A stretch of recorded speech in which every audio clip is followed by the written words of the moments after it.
Good day, listeners. This is Sport News from the stable of Get Involved for the Matter. Today on Sport News, we have some exciting news to share with you guys, and I hope you will enjoy them as the show proceeds. My name is Siri Mezonku, and I have in the studio with me Mr. Peter is my name. Mr. Funto Peters. So today we have some information we want our listeners to know about the club called Manchester United. Manchester United is a club situated in England. Okay. I'm a fan of that favorable club. All right. So far this season, we'd say Manchester United hasn't been a failure totally. Okay. But the end of the season will determine if we'd give Manchester United a pass mark or otherwise, not fail. Otherwise, right. You don't want to accept that. But now something is actually telling me that if Manchester United does not qualify for next season Champions League, it will be a huge load on Solskjaer, because they've spent a whole lot of money in bringing new stars. So what can you say about that? First, I would like to say that Manchester United not qualifying for the Champions League next season does not change anything. Okay. It doesn't change anything really. And then when people look at how much Manchester United has spent on the transfer, they don't consider how much Manchester United has gotten from transfers. Okay. So Manchester United's net spending currently in England is, I think, not as much as clubs like Aston Villa, clubs like Manchester City. Then if you look at the whole of Europe together, if you consider teams like Real Madrid, consider teams like Barcelona, this season Manchester United net spending is not much. So, but people don't consider that. They just look at how much Manchester United has sent out for transfers. But for me, I think the problem could be, Manchester United, when you call English football, you remember one of the first team you remember is Manchester United. Yeah. Till now, you would still consider Manchester United. No, I don't know. For me, it's ahead of any other team, because it's so simple. Okay. The numbers are there. It's obvious for everyone to see. The most decorated English team on English trophies considered is Manchester United. So how many trophies do they have now? 20 league trophies. I'm not considering just Europe. They want to bring it down to English trophies. Manchester United is the most decorated. Are you talking about the FA Cup? Is it the Carling Cup? Is it the league itself? Come on. Or let us just even go into the Community Shield. Come on. Manchester United is still a big club. But if we are going to consider this season, what they have spent and what they have gotten and what position we hope that the team is going to finish at, we would not say really that Manchester United has failed this season, even if they don't even make the top 4. And don't you think it will make their stars think that, am I not going to give up on this club because I need to play? Because every team, every player in the Champions League. Yes, it definitely would affect big players notably like Paul Pogba wants to leave because he wants to play regularly in the Champions League. But you would understand something that has happened this season in our transfers. You would understand that there's a shift in mentality of players that are being brought into the team. We gone are the days where we buy players because they are celebrities. Players who just want to come and buying names. Yes, gone are those days. Players just come in because it is Manchester United. Once I play for Manchester United, my brand goes up. I get better sponsorship deals and all this stuff. Now we are going for players who really wants to play for the team. So it is a shift. So even if these big stars decide to leave, I am not down, because I believe that we will still get those players that would still want to play for Manchester United, will still want to bleed blood like Willian just bled in the last match for the shirt. They will bleed blood for the shirt. They will work for the shirt because they want to play for the club. That's okay. But for me, based on the statistics, how can you rate Man U before lockdown and Man U after lockdown?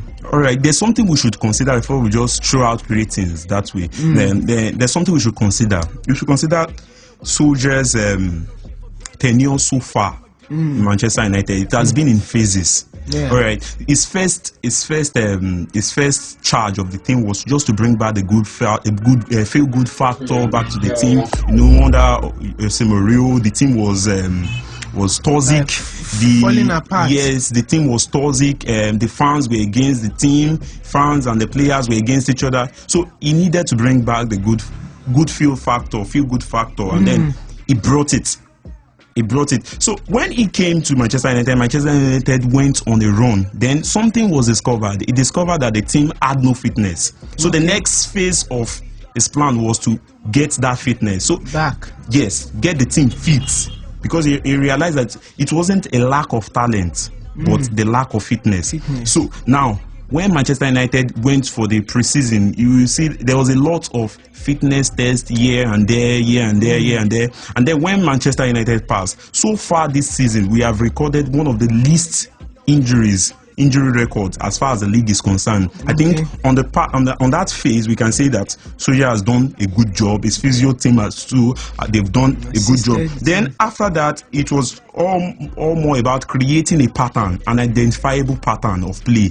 Before, during Mourinho, it was just all right. Everybody kick the ball, try to score. But now there's a pattern. Which is good. There's a pattern, an identifiable pattern. We want to attack. If we can't attack, we look for counter. You get the point. There's a pattern, identifiable pattern. But under other managers, you will like, what are this team? What is this team trying to do? We don't know what the team is trying to do. All right. Then after that, now we are going for the next phase was try as much as possible to eat a run of games. You understand what I mean? To eat a run of games. How far can you sustain results? Not you win. Consistency, really, that's what it is. It's not you win today, which is the key. You win today, you lose tomorrow, you lose tomorrow, you draw, you win. So there's no consistency. So now, if you look at what it is now, you see that there's a little bit of consistency. 18 games unbeaten. Wow, that is beautiful. That is beautiful. And if you go say, okay, what is going to be the future of the team? I don't think it's much. What the point difference between Manchester United, Liverpool and Manchester City is saying is different from what the reality is. I don't think there's much difference between those three teams. Okay, even the points. How many points are you behind Liverpool? About 30-something points. But it is not saying what. It's not saying the reality of how the teams are. It is not saying the reality of how the teams are. Going by statistics now, based on what is happening now, I think, okay, probably maybe next season you guys will buckle up and see contesting for the league. All right, if you want to go to statistics, let me give you a statistics. Do you know that statistics now? Yes. Okay. If you want to go by statistics, let me give you an head-busting statistics now. Okay. Do you know that Manchester United has the second best defense in the league currently as we speak? Okay, how many goals have Manchester United has just considered 6 more goals than the best team in the league, which is Liverpool's defense. So if Liverpool's defense could only concede 6 less goals than Manchester United team, it calls for something, an attention that. Okay, how many goals have your people scored? So now that's where I'm going. Then if you consider how many goals the team has scored, Manchester United has only scored 16 goals short of Liverpool with a game in hand. So that statistic tells a bigger picture. And if you consider the age of those front three in Manchester United, you will realize that the team is 22 years younger than Liverpool's front three. I'm talking about Mason Greenwood, Anthony Martial, and Marcus Rashford. Their age combined together with the front three of Mohamed Salah, Sadio Mane, and Roberto Firmino, it's 22 years younger. You get the point I'm trying to make. It means that there's going to be an improvement. Okay. Improvement in the front three. There's going to be an improvement. So really, would you say this team has failed? No. So the only difference between Liverpool and Manchester United is that consistency, and I think we are getting there. The consistency will come. Now, what can you say about next season for Manchester United? For Manchester United next season, I would say what the team needs is just depth. Not just players that can just Not first 11. Not just. It's not about first 11. It's not just players that are just there to just come and make up numbers. Quality replacement. That is what Manchester City has, that every other team in the league does not have. Quality replacement for positions. If this player is not playing, who is coming in? The person coming in, is he equally good? Can he produce equally good results like the one leaving the team, leaving that position produced? That is what is needed. Quality depth. Okay, so next season we'll see Manchester United competing for the Champions League, definitely. Champions League and the league cup. Yes. Okay, yes. So now let's come down to the issue on ground in football world in general. What can you say about FFP rules? All right, so on the FFP, that's the financial fair play. I would say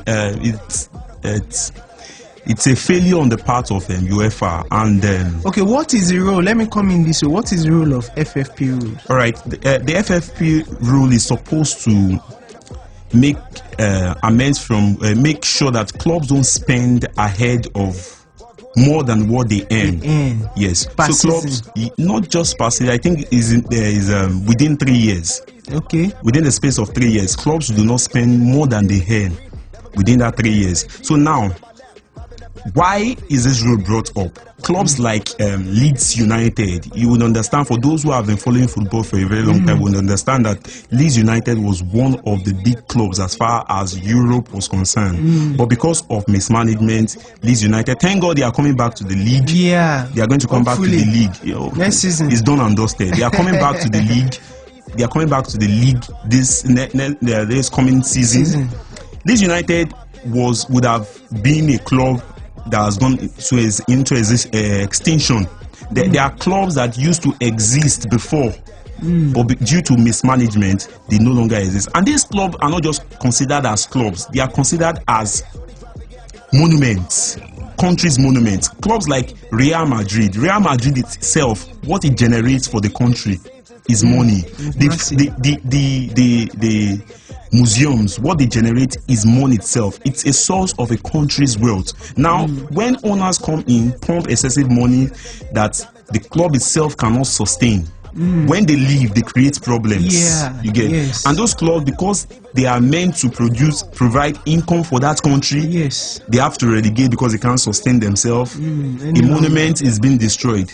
A country's source of income, source of pride is being destroyed. So they now see football club not just as a means to just throw out your money and then show that you are rich. To show off, buy players anyhow. Yes, but you should be able to manage. So in essence, in summary, what the financial fair play is saying is, in football-related expenditures such as transfers and wages must be balanced with TV and match day revenue, and any money raised from their commercial activities. So what you get from football-related matters must be balanced with what you spend. What you spend on your football-related matters, expenditures, must be balanced with what you have gotten. Even though it's your TV right, it must be balanced. What can you say about this whole saga of Man City 2 years ban with a sum of 30 million fee now, which is being reduced to 10 million? What can you say about it? You remember when I started speaking, I talked about UEFA being a failure on their own part, and it's still not going to change. My opinion is still not going to change, because this is not the first time we've seen clubs make mess of UEFA on this financial fair play issue. PSG did the same thing with Neymar's transfer and Mbappe's transfer. Now again, we are seeing Man City do the same. Nobody's going to take the financial fair play serious again. It's there. This is the natural death of the financial fair play. Nobody's going to take it serious again.